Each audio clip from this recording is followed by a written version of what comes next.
Praise lord. దేవునికి మహిమ కలుగును గాక. మన ప్రభువైన యేసుక్రీస్తు కృప మీ అందరికీ తోడై నడిపించును గాక.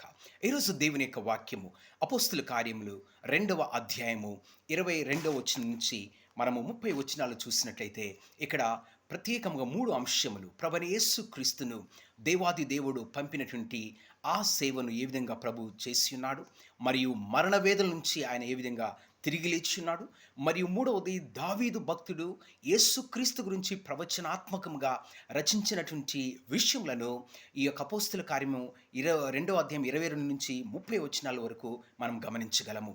ఇక్కడ ముఖ్యంగా గమనించినట్లయితే యేసుక్రీస్తు ఆయన ఈ భూలోకంలో సేవ చేస్తున్నప్పుడు అద్భుత కార్యములను, సూచక్రియలను ప్రజల మధ్య చేసి ప్రజలకు రక్షణ కల్పించున్నాడు. అది మాత్రమే కాక 24వ వచనము, మరణము ఆయనను బంధించి ఉంచుట అసాధ్యము గనుక దేవుడు మరణ వేదనను తొలగించి ఆయనను లేపెను.